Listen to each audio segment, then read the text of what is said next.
सत्य समाचार, तटस्थ समाचार, समाज बदल्ने हाम्रो अभियान। नमस्कार, म हुँ पूजा प्रकाश। सुरु गरौँ आज नववर्ष सम्बन्धित खबरबाट। ग्रेगोरियन पात्रो अनुसार आजदेखि नयाँ वर्ष इस्वी सन् 2023 सुरु भएको छ। जिसस क्राइस्टलाई फाँसी दिएपछि इस्वी सनको सुरुवात भएको भन्ने मान्यता रहेको छ।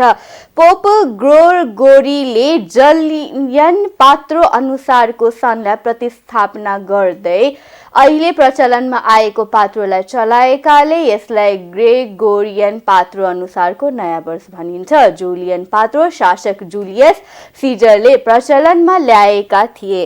विवादकै कारण यो पात्रो रुसले 200 वर्षपछि मात्र प्रचलनमा ल्याएको बताइन्छ। विवादमा भए पनि उपनिवेश कालमा विभिन्न संस्थानमा यो सम्बन्ध लादेकाले हाल यसको विश्वव्यापी प्रचार छ। पछिल्ला वर्षहरूमा नेपालमा पनि इस्वी सन मनाउने गरिएको छ। विदेशी पर्यटकको भिडभाड हुने काठमाडौँको ठमेल, बौद्ध पोखरा, सौराहा, लुम्बिनी लगायत स्थानमा अघिल्लो साँझ न्यू इयर इभका नाममा यो सम्बन्ध मनाइन्छ।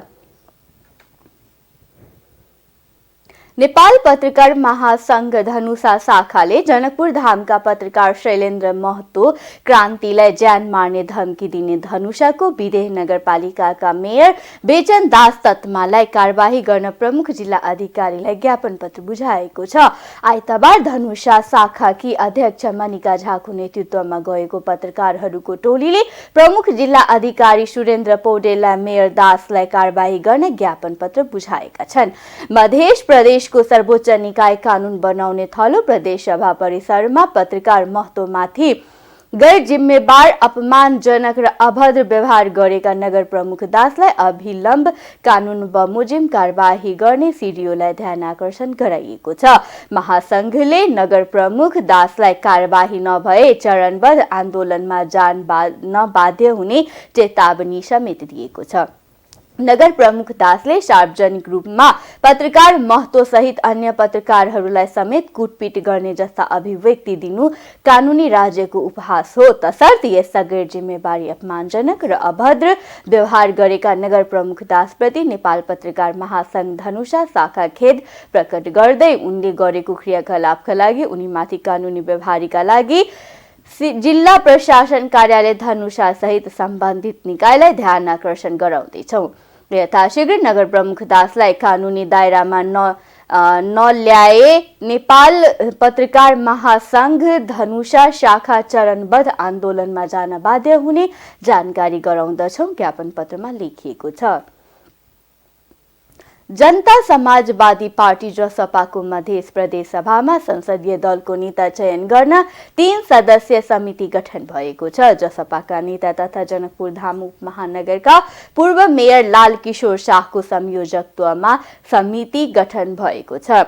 समितिका सदस्यहरूमा दिनेश यादव र रविन्द्र गिरी रहेका छन्। प्रत्यक्षतर्फ 9 र समानुपातिक तर्फ 7 गरी जसपाको मध्य प्रदेश सभामा 16 जना सांसद रहेका छन्।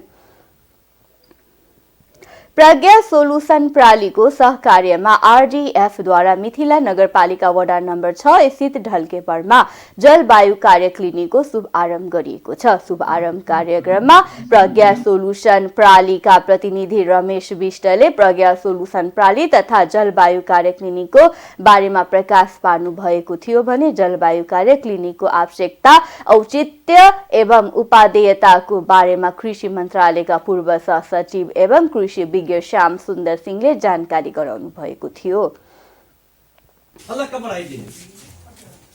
फस्फोरस के काम हो? फस्फोरस के काम हो कि ज्यादा मजबूत गर्छ र डाँठ मजबूत गर्छ। र पोटास को के काम हो? पोटास को यस्तो काम हो तपाईको कस्तो छ कि उले राम्रो बिहान पनि गर्छ, रोग र किराबाट अलिकति क्षमता बढाउँछ। उदाहरण मात्र मैले भन्छु, हुन त उहाँहरु दिदीबहिनी हाम्रो कृषक दाजुभाइ भन्दैन, अन्नदाता भन्नुहुन्छ। तपाईहरु वास्तवमा अन्नदाता हो। तपाईहरुले नै गर्दा वास्तवमा यो त्यसकारणले किसान भन्ने बित्तिकै अन्नदातामा त उहाँहरुलाई नमन गर्छु। अहिलेसम्म जे जति पाए भने त्यही दाल भात हामी खाएर मतलब बाँचिरहेको छु। त्यसकारणले मलाई कस्तो लाग्छ, सरकारले पनि जति यो किसानलाई सहुलियत दिनुपर्ने वास्तवमा दिइरहेको छैन। कार्यक्रममा मिथिला नगरपालिका स्थितिका नापी कार्यालय प्रमुख राजेन्द्र प्रसाद शाहले कृषकहरूका लागि यो कार्यक्रम आवश्यक रहेको विचार व्यक्त गर्नुभयो। शुभ आरम्भ कार्यक्रममा स्थानीय समाजसेवी गणेश खड्काले कार्यक्रमको प्रशंसा गर्दै आरडीएफले सञ्चालन गरेको जलवायु परिवर्तन तथा विपद व्यवस्थापन सम्बन्धी कार्यक्रमले यस नगरपालिका लगायतका कार्यक्षेत्रमा कार्यक्रमले लक्षित समुदायमा सकारात्मक परिवर्तन ल्याउने विश्वास व्यक्त गर्नुभयो। त्यसैगरी समाजसेवी दीपक लामाले मिथिला नगरपालिकामा जलवायु कार्य क्लिनिक सञ्चालन गर्नुभएकोमा कार्यक्रमको प्रशंसा गर्दै जलवायु कार्य क्लिनिकको यो क्षेत्रकै लागि पहिलो भएको र कार्यक्रमबाट कृषकहरूको उत्पादन बढ्नुका साथै कृषि कार्यका लागि कृषकलाई प्रोत्साहन गर्ने विचार व्यक्त गर्नुभयो। शुभ आरम्भ कार्यक्रममा नेपाल बौद्धिक प्रतिष्ठानका उपाध्यक्ष कञ्चन झाले जलवायु कार्य क्लिनिक शुभ आरम्भ कार्यक्रमको प्रशंसा गर्दै कृषकहरूको उत्पादनमा वृद्धि हुने तथा उत्पादन भएका वस्तुको बजार व्यवस्थापन गर्न पनि सहयोग हुने तथा उन्नत कृषि कार्यका लागि माटो परीक्षण स्थानीय स्तरमै हुने भएकोले कार्यक्रमलाई निरन्तरता दिनुपर्ने विचार व्यक्त गर्नुभयो। कार्यक्रममा सहभागीहरूबाट आएका जिज्ञासाहरूको जवाफ दिँदै आरडीएफका सल्लाहकार विष्णु कुँवरले जलवायु कार्य क्लिनिकमा जोसुकैले माटो परीक्षण निशुल्क गराउन सक्ने तथा कृषि कार्यका लागि निशुल्क परामर्श सेवा उपलब्ध हुने जानकारी गराउनुभयो। मिथिला नगरपालिका वडा नम्बर 6 का अध्यक्ष एवं कार्यक्रमका प्रमुख अतिथि नन्द किशोर यादवले जलवायु कार्य क्लिनिकको प्रशंसा गर्दै यस भेका कृषकलाई लाभान्वित गराउन क्लिनिकको महत्त्वपूर्ण भूमिका रहने भएकोले प्रभावकारी सञ्चालन गराउने कार्यमा आवश्यक सहयोग गर्ने विचार व्यक्त गर्नुभयो। हाम्रो नगरपालिकामा तपाईको कृषकका छ अब राई कुरा साथी आफ्नो गाउँघरका सरसिमका माटो त्यस्तो चेक गराउनु पहिले पनि चेक गरेको थियो। हाम्रो तपाईँको 6 नम्बरमा यो म चुनावभन्दा पहिले पनि एकपल्ट आउनु भएको छ। हामी भनेका थियौँ कि त्यो भेगलाई एकपल्ट चेक गरिदिनुहोस्। तपाईँको त्यो तपाईँको कहाँ छ भने तपाईँको बिहे भएको त्यो बाटो छ नि हाम्रो घर बाटो, त्यहाँदेखि लिएर तपाईँको लास्ट 6 नम्बरसम्म चेक गरेको माटो सब जग्गाहरू नाम लेखेर माटो लाने माटो ठाउँ ठाउँ माटो उठाएर फेरि एक ठाउँबाट हुँदैन, फेरि एउटा त्यो एउटा कोलाको 4 ठाउँको माटो त्यो लिएर गएको थियो। त्यो मैले त्यो रिपोर्ट दिएको थियो। उहाँले भन्नुभएको थियो कि 30 किलो डिबी दिनुपर्छ यसमा, त्यो खेतमा कम भयो रे, पावर कम भयो, 30 किलो डिबी अब एक कट्ठा दिनुपर्छ मान्छे। अनि त्यो मेकअप हुन्छ। अनि कहाँ डिबी पाउनुको गाह्रो छ हामीहरूलाई, कहाँ पाउँछ दिएको। अनि तपाईँको त्यो एक वर्ष मैले तपाईँको बुढो बिछाइदिएको छु मैले, खास मैले केही दिएन। अब रहेको के भने तपाईँको अब यो तपाईँको यो बालीहरू खाइदिने समस्या चाहिँ छैन, वास्तविक उहाँले भन्नुभयो नि अन्दाजको हो।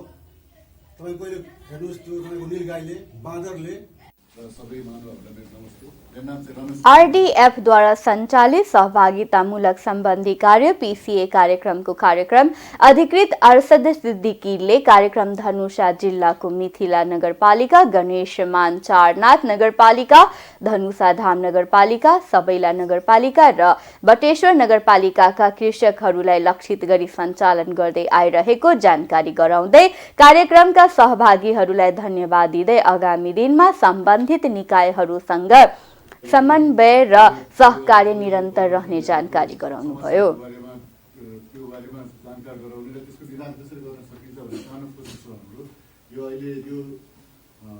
परियोजना चाहिँ हाम्रो बङ्गलादेश, इन्डिया, नेपालको सिन्धुपाल्चोक र धनुषामा यो हाम्रो कार्यान्वयन रहेको छ र यो क्लिनिक चाहिँ अब कृषकहरूलाई चाहिँ यो माटो र सहकार्य र अरू ठाउँहरूमा मात्रै आइसकेको गुनासो कि अरू ठाउँमा पनि इफेक्टिभ छ, माथिल्लो तत्को असर तल्लो तत्मा छ, योभन्दा बढी इफेक्ट जस्तै हाम्रो घर भयो भने हाम्रो अर्को घर पुग्छ नि, त्यही छ। जस्तै यो हाई एक्सटेन्सन लाइनहरू छ।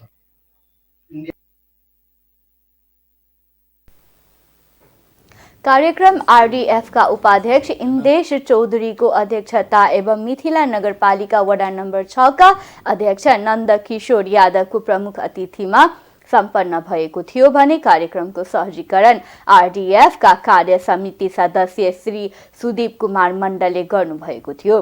कार्यक्रममा विभिन्न सरकारी कार्यालयका प्रमुख एवं प्रतिनिधि संघ संस्थाका प्रतिनिधिहरू, समाजसेवी, शिक्षक, प्राध्यापक, संस्थासँग आबद्ध, जलवायु प्रतिरोधी, च्याम्पियन स्वयंसेवकहरूको सक्रिय सहभागिता रहेको थियो। 10औं अन्तर्राष्ट्रिय पोशाक तथा टोपी दिवस विभिन्न कार्यक्रम गरी मनाइएको छ। आइतबार काठमाडौँको बसन्तपुरमा राष्ट्रिय पोशाकमा सजिएर सर्वसाधारणहरूले उक्त दिवस मनाएका छन्। मौलिकता, सम्पदा, धरोहरको संरक्षण, राष्ट्रिय पोशाक, झण्डा स्वाभिमानको पहिचान भन्ने नारा सहित राष्ट्रिय धरोहर संरक्षण प्रतिष्ठान नेपालले सांस्कृतिक र्यालीको आयोजना गरेको थियो। नेपाली टोपीको प्रतिवर्धन गर्नका लागि अंग्रेजी नयाँ वर्षको पहिलो दिन पारेर यो दिवस मनाउन थालिएको हो।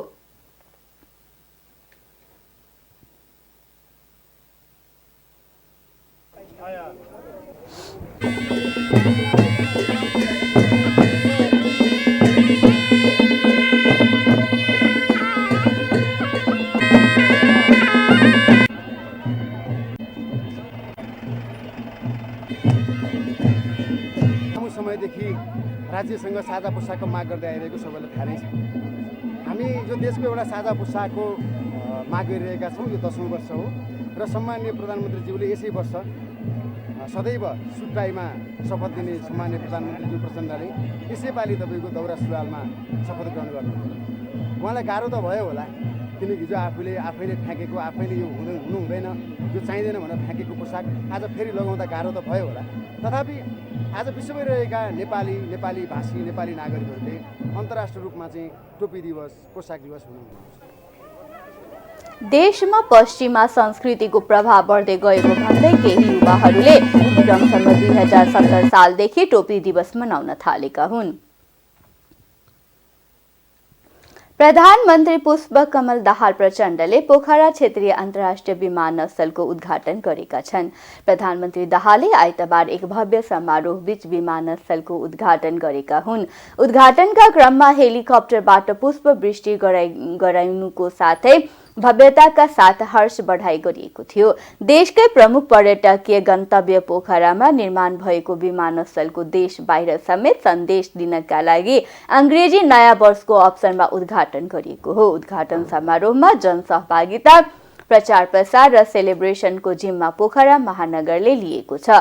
समारोहमा जनसहभागिता गराइने महानगर प्रमुख धनराज आचार्यले जानकारी दिए। प्रचार प्रसारका लागि शहरका विभिन्न स्थानमा स्वागत गेट राखिएका छन्।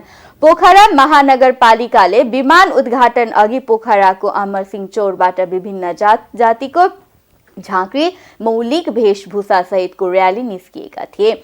पोखरा अन्तर्राष्ट्रिय विमानस्थल नागरिक उड्डयन कार्यालयका निर्देशक विक्रम गौतमले विमानस्थल उद्घाटन कार्यक्रमलाई भव्य बनाउन महानगरले अपनत्व लिएकोमा पोखरा विमानस्थलले पोखराको मात्र नभई देशकै समुन्नतिको ढोका खोल्ने बताए। विक्रमसम्म 2032 मा विमानस्थलका लागि भनेर पहिलो पटक 3100 रोपनी जमिन अधिग्रहण गरिएको थियो।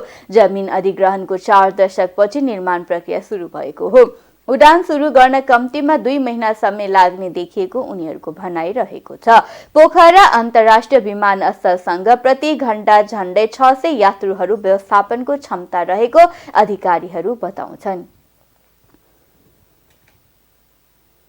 गण्डकी प्रदेशका मुख्यमन्त्री कृष्णचन्द्र नेपाली पोखरेलले विमानस्थल बनाउन लिएको ऋणलाई अनुदानमा परिणत गर्न चीन सरकारसँग आग्रह गरेका छन्। आइतबार पोखरा अन्तर्राष्ट्रिय विमानस्थलको उद्घाटन समारोहमा सम्बोधन गर्दै उनले यस्तो आग्रह गरेका हुन्। यस विमानस्थलमा चीनिया एक्जियम ब्याङ्कले 75% ऋण लगानी गरेको छ भने 25% चीन सरकारले अनुदान दिएको छ। कार्यक्रममा मुख्यमन्त्री पोखरेलले पोखरामा अन्तर्राष्ट्रिय विमानस्थल बनाउने 47 वर्ष पहिलेको सपना पूरा भएको बताए। उनले विमानस्थल बनेर मात्रै नहुने भन्दै विमानस्थलबाट अरब, भारत, मलेसिया लगायतका मुलुकमा जान पाउनुपर्ने र जनताले त्यही चाहेको सुनाए। गण्डकी प्रदेशले पहिलो पटक कार्यकारी प्रमुख प्रधानमन्त्री पाएको भन्दै गण्डकी प्रदेशले वर्तमान प्रधानमन्त्रीबाट धेरै अपेक्षा गरेको बताए। यो विमानस्थललाई नियमित सञ्चालनको वातावरण बनाउनु पर्यो, भारतसँग कुरा गरेर सहजीकरण गर्नु पर्यो उनले भने। विमानस्थलबाट भारत, अरब, मलेसिया लगायतका मुलुक जाने पाउनुपर्छ। युरोप, अमेरिका दोस्रो चरणमा होला, तर एसियाली मुलुकमा यही विमानस्थलबाट आउजाउ गर्न पाउनुपर्छ। उप प्रधानमन्त्री एवं अर्थमन्त्री विष्णु पौडेलले पोखरा अन्तर्राष्ट्रिय विमानस्थलको भरपूर सदुपयोग गर्नुपर्नेमा जोड दिनुभएको छ। आज आइतबार विमानस्थलको उद्घाटन समारोहमा बोल्दै उप प्रधानमन्त्री पौडेलले विमानस्थलको सही र भरपूर सदुपयोग गरेर पोखरालाई पर्यटकको केन्द्रको रूपमा विकास गर्न लाग्नुपर्ने बताउनु भएको हो। उहाँले विमानस्थललाई प्रभावकारी ढङ्गले सञ्चालन गर्नका लागि अर्थ मन्त्रालयको तर्फबाट सक्दो सहयोग गर्ने प्रतिबद्धता समेत व्यक्त गर्नुभयो। उहाँले भन्नुभयो, यो विमानस्थलको सही र भरपूर सदुपयोग गर्नुपर्नेछ। त्यसका लागि प्रभावकारी कदम चाल्न नागरिक उड्डयन प्राधिकरणलाई आग्रह गर्दछु। यो विमानस्थलको सहयोगका लागि आवश्यक सबै काम गर्ने विश्वास दिलाउन चाहन्छु। अर्थमन्त्री पौडेलले विमानस्थलको निर्माणमा योगदान पुर्याएको भन्दै पूर्व प्रधानमन्त्री केपी शर्मा ओली र पूर्व पर्यटकीय मन्त्री स्वर्गीय रविन्द्र अधिकारीको स्मरण गर्नुभएको थियो। एमाले उपाध्यक्ष समेत रहनुभएका उप प्रधानमन्त्री पौडेलले देशलाई राजनीतिक स्थायित्व दिई सुशासनको बाटोमा अघि बढाउन सरकार लागि पर्ने आश्वासन समेत दिनुभयो। कार्यक्रममा बोल्दै उहाँले देशको अर्थतन्त्रलाई लयमा फर्काउने काममा आफूहरू सफल हुने दावी पनि गर्नुभयो। प्रधानमन्त्री तथा नेकपा माओवादी केन्द्रका अध्यक्ष पुष्पकमल दाहाल प्रचण्डले वर्तमान सरकारको नीति राम्रो गर्ने र राम्रो बाहेक अरू नगर्ने रहेको बताएका छन्। नेकपा माओवादी केन्द्र कर्णाली प्रदेशका नेता तथा कार्यकर्ताहरूलाई निवास बालुवाटारमा निर्देशन दिँदै उनले यस्तो बताएका हुन्। प्रधानमन्त्रीले राम्रो काम गरेर जनताको विश्वास जित्न जरुरी भएको बताउँदै गर्न चाहे हुने रहेछ भन्ने आभास जनतामा दिलाउन सकिने बताए। उनले भने, दुःख, मेहनत, त्याग र तपस्या जे गरे हुन्छ राम्रो गर्नु पर्दछ। आफूले गरेको राम्रो कामको प्रचार नगरेर पनि हामीले दुःख पाएका हो। मध्य पहाडी लोकमार्गदेखि उत्तर दक्षिण कोरिडोर र पहिलो पटक प्रधानमन्त्री भएपछि प्रस्तावित गरेका परियोजना हुन्। अहिले नेपाल त्यस्तै हिँडिरहेको छ, तर ती माओवादीले गरेका परियोजना भनेर स्थापित भने भएका छैनन्। अहिलेको परिवर्तनका लागि मुख्य भूमिका खेलेको र उज्यालो नेपाल जस्ता विकास कार्यक्रममा माओवादीकै नेतृत्व र पहलमा भए पनि त्यसको स्वामित्व लिनेमा समस्या भएको उनको भनाइ थियो। कम्युनिस्ट आन्दोलनलाई एकताबद्ध गर्ने र समाजवादी फोरम बनाउने चर्चा परिचर्चा चलिरहेको प्रधानमन्त्री प्रचण्डको भनाइ थियो। कर्णाली प्रदेशमा आफ्नो पार्टी सबैभन्दा अगाडि रहेकोमा खुसी व्यक्त गर्दै सो क्षेत्रको विकासका लागि वर्तमान सरकारको ध्यान रहेको बताए। प्रधानमन्त्रीले कर्णालीमा बन्ने आगामी सरकारले कर्णालीका जनताका निम्ति र कर्णाली प्रदेशका निम्ति आर्थिक विकासमा गति दिने, जनतासँग जीवन्त सम्बन्ध बनाउने र जनताको विश्वास जित्ने काममा लाग्न निर्देशन दिए। नेकपा एमालेका अध्यक्ष केपी शर्मा ओलीले मन्त्री परिषद विस्तारको काम अझै 10-15 दिन लाग्न सक्ने संकेत गर्नुभएको छ। अध्यक्ष ओलीले खेलकुद मन्त्री हाल नभएको प्रसङ्ग उल्लेख गर्दै मन्त्री परिषदलाई पूर्णता दिने काममा अझै 2 हप्ता लाग्न सक्ने बताउनु भएको हो। मदन भण्डारी स्पोर्ट्स एकाडेमीले आइतबार काठमाडौँमा आयोजना गरेको एक कार्यक्रममा बोल्दै उहाँले खेलकुद क्षेत्रको विकासमा ध्यान दिन सरकारलाई आग्रह समेत गर्नुभयो। उहाँले खेलाडीहरूले खेलकुद क्षेत्रको विकासमा राम्ररी ध्यान दियोस् भनेर चाहेको उल्लेख गर्दै उनीहरूको सो माग सरकार समक्ष पुर्याउन आफू लागि पर्ने आश्वासन समेत दिनुभयो। नयाँ खेलकुद मन्त्रीलाई पनि आफूले खेल क्षेत्रको विकासमा ध्यान दिने आग्रह गर्ने अध्यक्ष ओलीको भनाइ थियो। उहाँले बालबालिकाहरूलाई उचित संरक्षण गरेर सफल बनाउन पनि सरकार लाग्नुपर्ने आवश्यकता औल्याउनु भयो। अध्यक्ष ओलीले प्रतिकूल परिस्थितिलाई अनुकूल बनाएर अघि बढेका कारण पेले विश्वका सर्वाधिक लोकप्रिय फुटबल खेलाडी भएको उल्लेख गर्दै त्यसबाट सिकेर नेपाली खेलाडीहरूले पनि आफूलाई अगाडि बढाउनु पर्ने धारणा राख्नुभयो। उत्कृष्ट खेलाडी हुन पनि सक्छ, अथवा हामीलाई चाहिएको समाज के हो भने फल नखेल्ने समाज। दैनिक जीवनमा, व्यवहारिक जीवनमा, सामाजिक जीवनमा, लेनदेन कारोबारमा केहीमा पनि खेलकुददेखि लिएर सबै कुरामा राजनीतिमा पनि फल खेलमा हुँदैन, कहीँ पनि फल खेलमा हुँदैन। फल खेल्यो भने येल्लो कार्ड बनाउँदै लानुपर्छ। अनुशासनको पालना गर्नै पर्छ। तपाईहरू जो सफल खेलाडी हुनुहुन्छ तपाईहरूले अनुशासनको पालना गर्नुपर्छ। खेलकुद क्षेत्रको गुनासो छ, सरकारले हेरेन भने हेर्दै नहेरे त होइन, तर हेर्न परे जसरी हेरेन, झल्याकझुलुक हेर, राम्ररी हेर। त्यस कारण राम्ररी हेरोस् भन्ने तपाईँहरूको कुरा म सरकारसम्म पुर्याउँछु। केही दिनभित्र भन्दा पनि 10-15 दिन लाग्न पनि सक्छ खेलकुद मन्त्री आउन, तर 10-15 दिनपछि भए पनि म खेलकुद मन्त्री जो बन्ला उसलाई पनि यो तपाईँहरूको कुरा भन्छु कि खेलाडीहरूको भनाइ छ खेल क्षेत्रलाई सरकारले हेरोस्, यो कुरा पनि म राख्छु।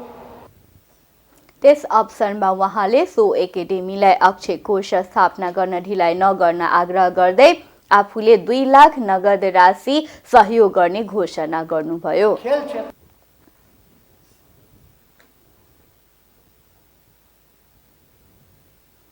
नेकपा एकीकृत समाजवादीको अस्थायी कमिटी बैठकमा पछिल्लो राजनीतिक घटनाक्रममा छलफल भएको छ। बैठकमा बोल्ने अस्थायी कमिटी सदस्यले अहिले राष्ट्रिय संकटको स्थिति पैदा भएको चित्रण गरेका छन्। बैठकमा वर्तमान सरकारमा सहभागी हुने नहुने बारे नेताहरूले आफ्नो धारणा राखेका छन्। बैठकमा बोल्ने नेताहरूले वर्तमान सत्ता समीकरण नाटकीय रूपमा तयार भएकाले त्यसलाई राम्ररी अध्ययन गरेर मात्र निर्णय गरिनुपर्ने बताएका छन्।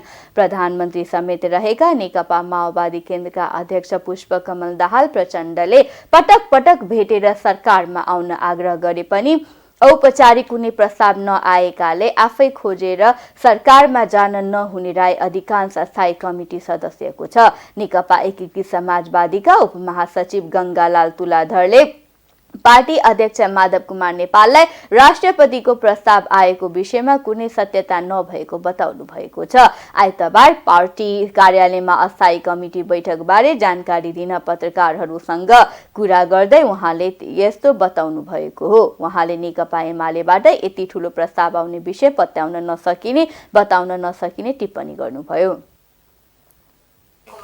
विहङ्गम ढङ्गले चर्चा गर्नुभएको छ भनेर भने वर्तमान सत्ता गठबन्धन एउटा नाटकीय शैलीबाट निर्माण भयो र त्यसमा हामी सँगसँगै सहभागी भएको पुष्पकमल दाहाल प्रचण्डजी अहिले देशको प्रधानमन्त्री हुनुहुन्छ।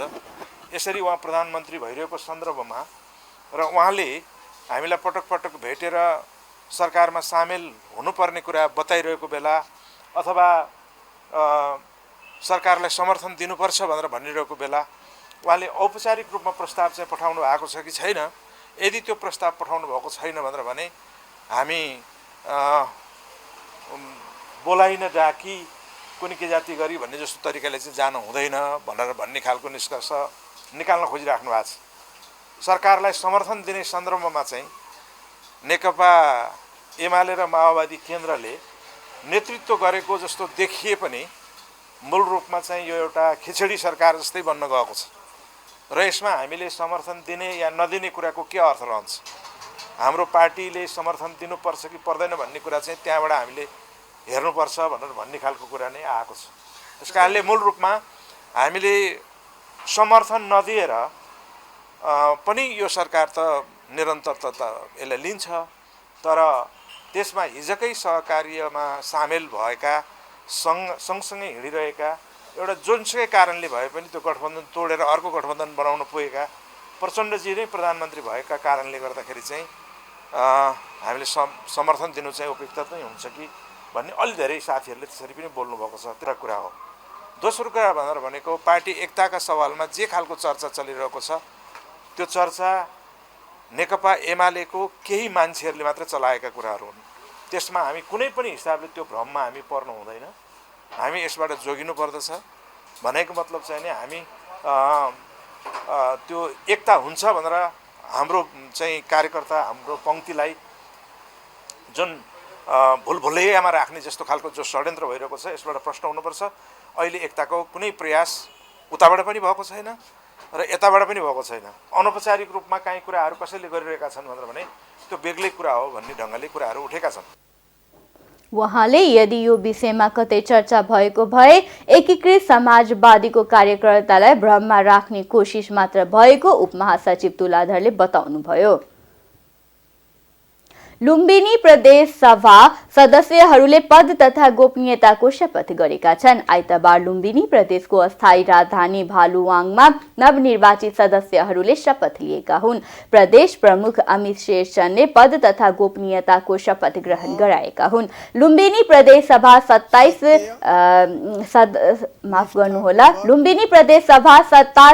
सदस्य रहेको छ, जसमध्ये नेकपा एमालेबाट 29, नेपाली कांग्रेसबाट 27, माओवादी केन्द्रबाट 9, राप्रपा र नागरिक उन्मुक्त पार्टीबाट 4 जना रहेका छन्। त्यस्तै जसपा, लोसपा, जनमत पार्टी र स्वतन्त्र 3 जना तथा नेकपा एकीकृत समाजवादी र राष्ट्रिय जनमोर्चाबाट 1 जना सांसद रहेका छन्। साथै प्रदेश सभाको पहिलो अधिवेशन सोमबार दिउँसो 1 बजे डाकिएको छ। गोपनीयता कायम राखी ईमानदारीका साथ प्रदेश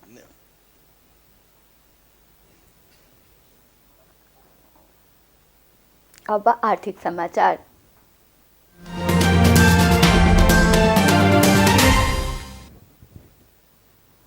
सन् 2020 मा देखिएको विश्वभरको उतार चढाव को असर नेपाली अर्थतन्त्रमा समेत प्रभावित परेको छ।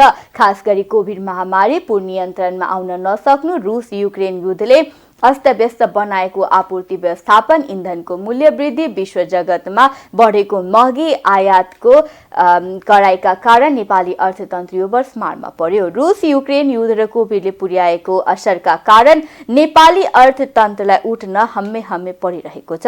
अहिले नेपाली अर्थतन्त्रमा उच्च ब्याज दर, महँगी, पर्यटक आगमन, पुरानै लयमा फर्कन नसक्नु जस्ता समस्या देखिएका छन्। विश्व बैंकले पछिल्लो नेपाल डेभलपमेन्ट अपडेटमा आर्थिक वर्ष 2022-23 मा 5.1% आर्थिक वृद्धि हुने अनुमान गरेको छ। एसियाली विकास बैंक एडीबीले गरेको प्रक्षेपण यो भन्दा कम छ। एडीबीले यो वर्ष 4.7% नेपाली अर्थतन्त्र विस्तार हुने अनुमान गरेको छ। कोरोना पछि पर्यटन क्षेत्रमा देखिएको सुधार र विद्युतीय उत्पादनमा भइरहेको वृद्धिले समग्र उत्पादन क्षेत्रमा पर्ने सकारात्मक प्रभावका कारण अर्थतन्त्र विस्तारमा योगदान पुग्ने विश्व बैंकको आकलन थियो। सन् 2020 मा नेपाल भ्रमण वर्ष मनाउने र 20 लाख पर्यटक ल्याउने सरकारको योजना कोरोना महामारीका कारण सम्भव हुन सकेन। यसका कारण सन् 2019 को तुलनामा 2020 मा विदेशी पर्यटक आगमन 80% घटेर 2,30,082 मा सीमित भयो। कोरोना महामारीको असर सन् 2021 मा पनि देखियो। सन् 2021 मा अघिल्लो वर्षको तुलनामा पर्यटक आगमन 34.87% र 2019 को तुलनामा 87% घटेको थियो। सन् 2022 को 11 महिनामा नेपाल आएका पर्यटकको संख्या हेर्ने हो भने यसमा सुधार भने देखिएको छ। सन् 2021 को तुलनामा यस वर्षको नोभेम्बरसम्म 266% पर्यटक आगमन बढेको छ। निराशा बीच सन् 2022 मा नेपालले विद्युतीय व्यापारमा सफलता पायो। 3 पुससम्ममा 11 अर्ब 16 करोड 30 लाख रुपैयाँको विद्युत भारततर्फ निर्यात भएको देखिन्छ। देशभित्र खपत गरी अतिरिक्त भएको 1 अर्ब 35 करोड 77 लाख 57 हजार युनिट बिजुली नेपाल विद्युतीय प्राधिकरणले निर्यात गरी उक्त रकम आर्जन गरेको हो। अन्तर्राष्ट्रिय मुद्राकोष IMF ले गत अक्टोबरमा सार्वजनिक गरेको वर्ल्ड इकोनोमिक आउटलुकको 2022 मा विश्व अर्थतन्त्रको वृद्धि दर 3.2% मा खुम्चिने अनुमान गरेकोमा यो सूचक 2023 मा झन खस्केर 2.7% मा सीमित हुने भनेको छ। सन् 2021 को डिसेम्बरसम्मको तुलनामा यस वर्षको सरकारको आमदानी घटेको छ। गत वर्ष डिसेम्बरसम्म 4 खर्ब 45 अर्ब रुपैयाँ आमदानी भएकोमा यस वर्ष 3 खर्ब 50 अर्बमा सीमित रहेको महालेखा नियन्त्रक कार्यालयको तथ्याङ्कले देखाउँछ।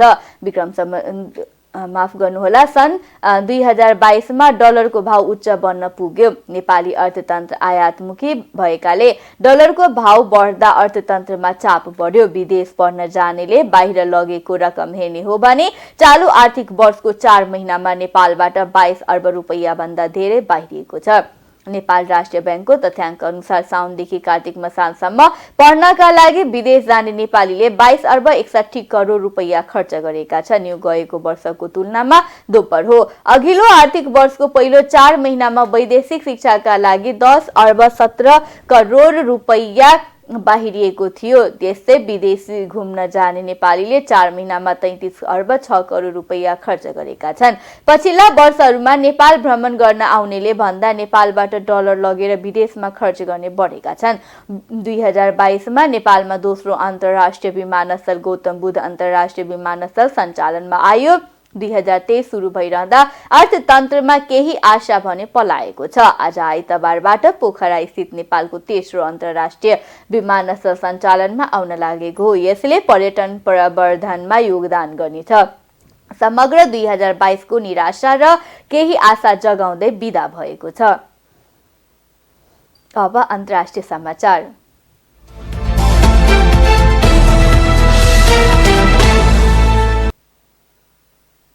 बौद्ध धर्म गुरु दलाई लामाले चीनले बौद्ध धर्म समाप्त गर्ने प्रयास गरिरहेको आरोप लगाएका छन्, तर चीन यसमा सफल नहुने उनले बताए। भारतको बिहार स्थित बोधगयाको कालचक्र मैदानमा आयोजित एक कार्यक्रममा शनिबार लामाले सम्बोधन गरेका थिए। सो क्रममा उनले चीनले बौद्ध धर्मलाई जहर मान्ने गरेको आरोप लगाए। उनले बौद्ध धर्म समाप्त पार्नका लागि चीनले विशेष अभियान चलाइरहेको आरोप पनि लगाए। दलाई लामाले चीनको अभियानका बावजुद पनि बौद्ध धर्मावलम्बीहरूमा कमी नआएको बताए।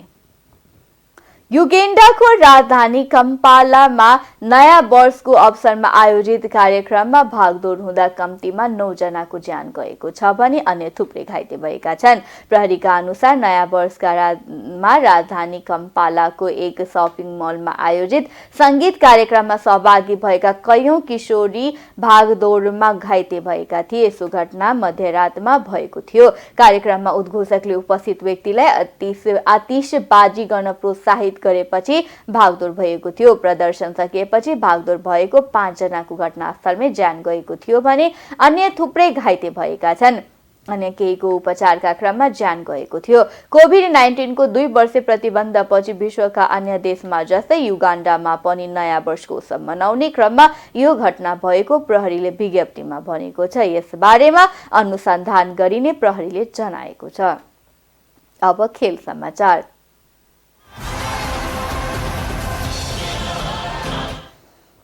नेपाल T20 लीग क्रिकेट प्रतियोगितामा काठमाडौँ नाइट्सले जनकपुर रोयल्सलाई हराएको छ। आज आइतबार त्रिवी क्रिकेट मैदानमा भएको खेलमा काठमाडौँले जनकपुरलाई 90 रनले हरायो। काठमाडौँले दिएको 181 रनको लक्ष्य पछ्याएको जनकपुर 19 ओभर 1 बलमा 90 रन बनाउँदा अल आउट भयो। जनकपुरका लागि सरफुद्दिन शरफले सर्वाधिक 37 रन बनाए। जनकपुरलाई कम रनमै रोक्न काठमाडौँका अविनाश बोहराले 3 ओभर 1 बलमा 13 रन दिँदै 4 विकेट लिए।